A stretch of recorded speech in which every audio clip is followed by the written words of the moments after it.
Below us are the whole complex of Keraton and Tamansari, plus some parts of the capital Jogja from the Tugu to Panggung Kerapiak at the other side.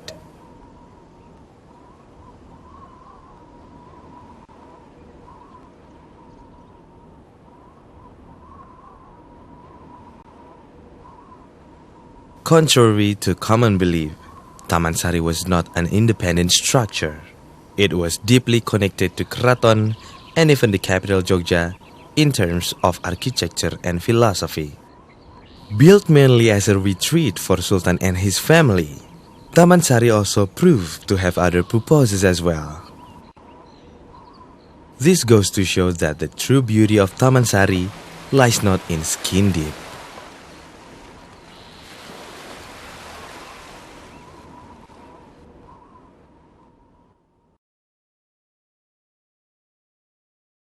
You're going to witness a possibility of Tamansari's history based on reliable sources and records. It may or may not reflect the actual condition back then. With that aside, we're currently at the pier of Pulau Gedong, which is the building in front of us. You can see from the minimap that this is a keraton area. Don't worry, we'll reach Tamansari in a moment. When the water gates are shut, elevated land such as this appears like an island. Hence the name Pulau, Japanese for island. We'll be seeing other pulau soon. Some say children of the Sultan like to play around this area on boats, while the Sultan usually sat on the pedestal, taking a good look at the paddy fields just outside the gates.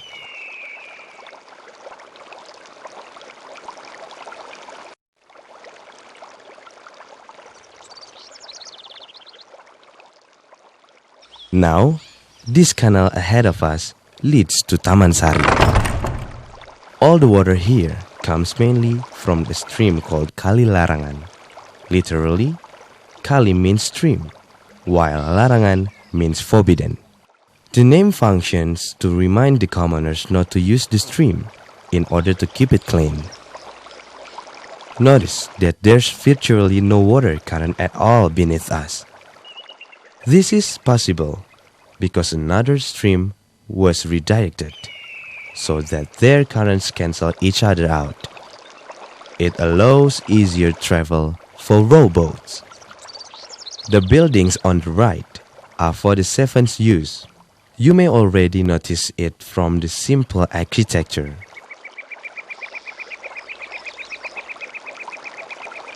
Whoops! Hope that bird didn't surprise you too much. Some animals roam freely around the complex.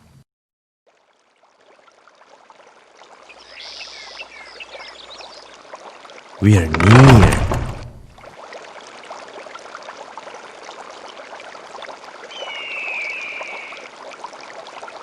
Welcome to Segaran Pulau Kenanga. Isn't it a beauty?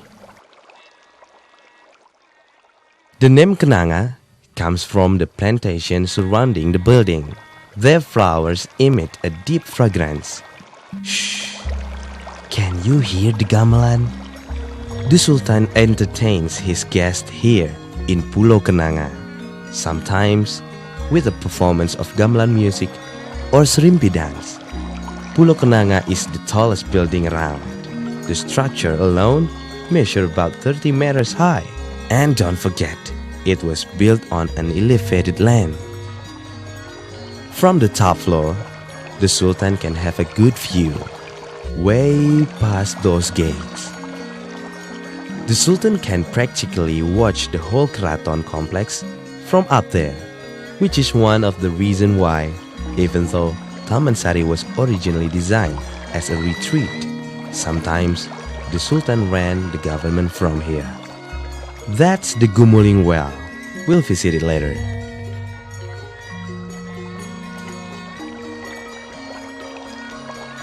And there's the royal pier.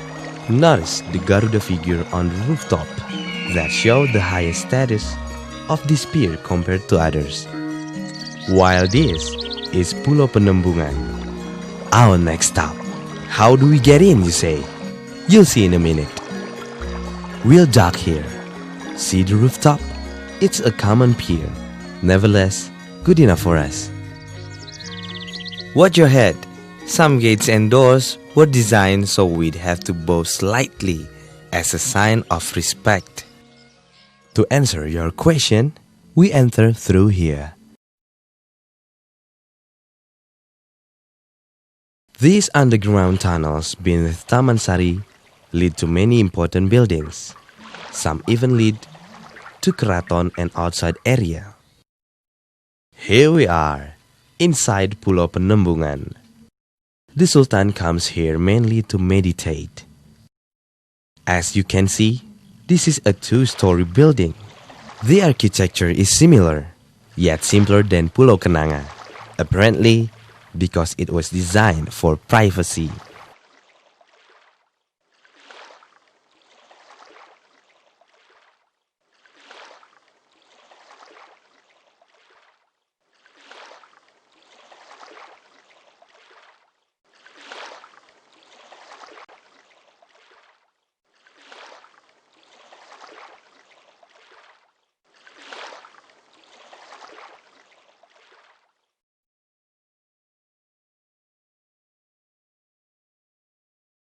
It's rather chilly down here, but that's natural, considering that there's water around us, which may make you wonder how deep these underground tunnels are. For now, just notice the ventilation windows above. I'll explain why in a minute.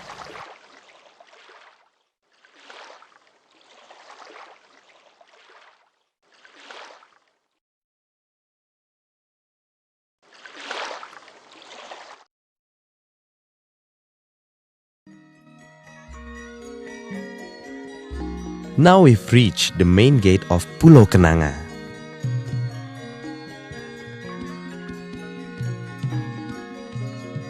But before we go in, take a good look at the line of small buildings. There. See the windows? Those are the very same ventilation windows. They'll give you a clear picture of how deep we were under the water. Let's get inside, shall we?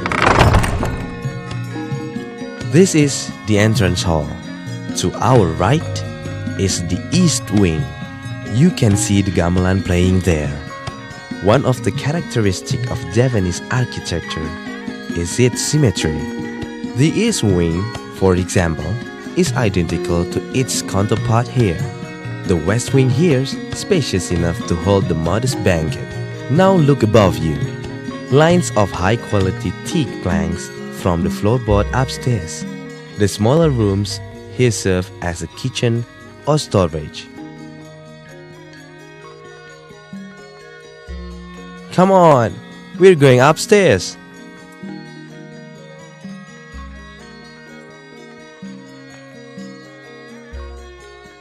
This floor houses other activities, such as batik crafting. Have you noticed how thick the walls are? During the time of construction, foundation techniques were known yet. So a large stone structure such as this relied on two things. First is thickness, and second is the curved structure. Look at the ceiling, solid rocks, no light matter here. The arc spreads the heavy weight around. Any other forms would cause the ceiling to break down.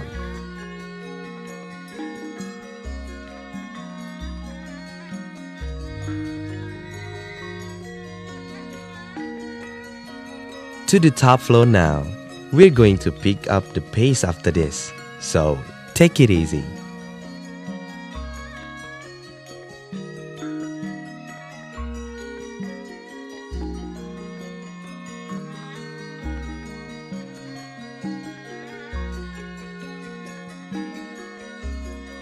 Had enough?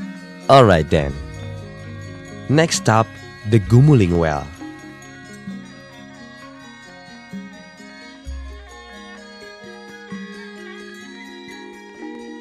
There are many stories about Gumuling's function. Some believe the well poses as a mosque, The Sultan and his queen purified themselves with the water from the well.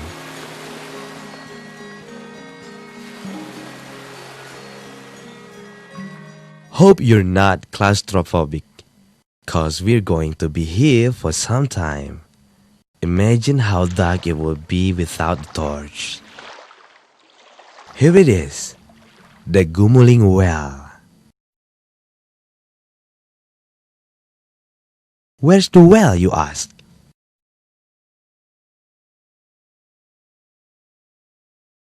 Here, right under these stairs. The queen would pray here. You may notice that it's such a tight spot. Well, it's only designed for one person.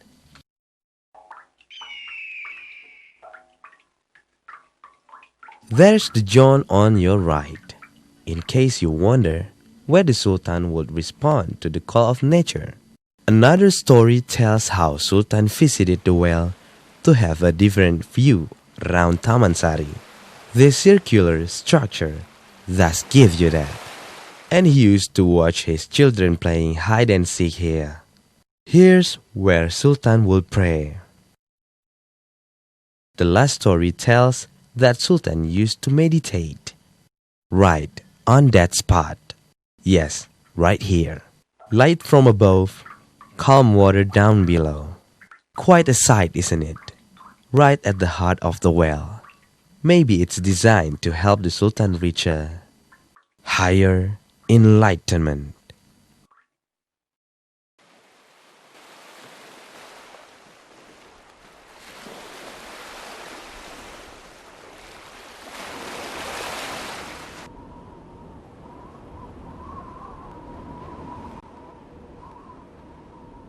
That's Umbul Winangun, the royal bathing place for Sultan, his queen, and the concubines.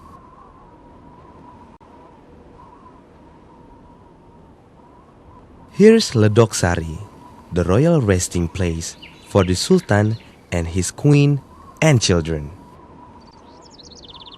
We've just passed through Gedong Sekawan and Gapura Panggung.